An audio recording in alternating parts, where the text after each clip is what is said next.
Ah non, en réalité, j'en suis absolument convaincu parce que tout ce qu'on est en train de faire en ce moment pour améliorer la santé, pour améliorer l'urbanisme, pour améliorer les transports dans un sens justement plus écologique, on va finir par en tirer les fruits. Donc il ne faut pas se dire que le monde va à volo, qu'on ne règle pas les problèmes parce que c'est complètement faux. Et d'une certaine façon, c'est terrible ce que je vais dire, mais la crise actuelle nous y aide, voire elle nous y oblige.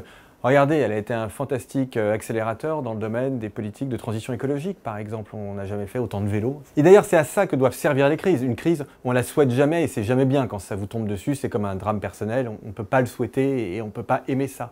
Mais une fois que ça vous est tombé dessus, il faut essayer d'en faire quelque chose et d'en tirer le meilleur, d'essayer de se transformer pour le meilleur. Et je crois que c'est vraiment typiquement ce qu'on est en train de faire. Donc vous avez raison, la crise que l'on traverse là, elle est très grave, elle est historiquement grave. Mais vous allez voir que dans 10 ou 20 ans, ça va être vraiment super.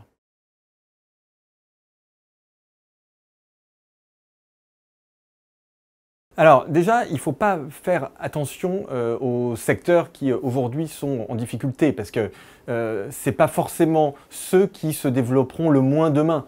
Donc il faut essayer de voir un peu loin.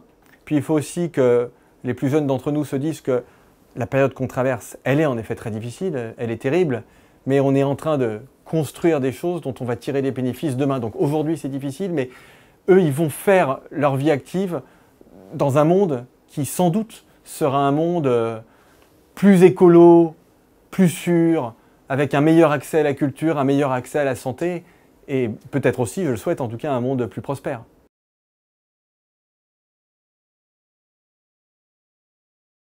Ce à quoi on doit réfléchir, c'est comment on continue la marche du monde, comment on continue le progrès, en étant parfaitement écolo.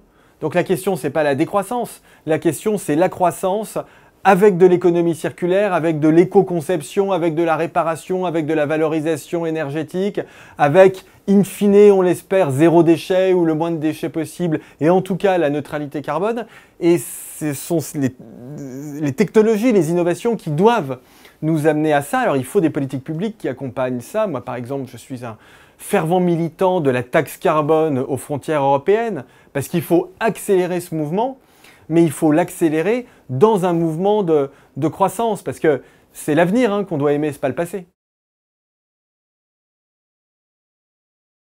Un rêve, non, parce que je pense que la construction du monde, elle commence par la lucidité.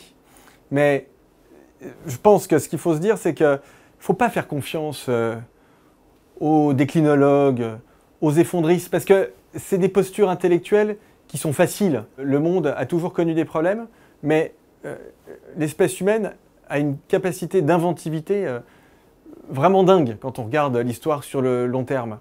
Et c'est ça ce qui doit nous occuper, ce qui doit occuper les jeunes. C'est pas de se morfondre sur le problème, c'est de réfléchir aux solutions, d'adopter cette posture intellectuelle qui est une posture de résolution des solutions. Alors c'est bon psychologiquement parce que ça nous met dans l'action, et surtout on voit que des solutions en fait on en trouve pour quasiment tous les problèmes.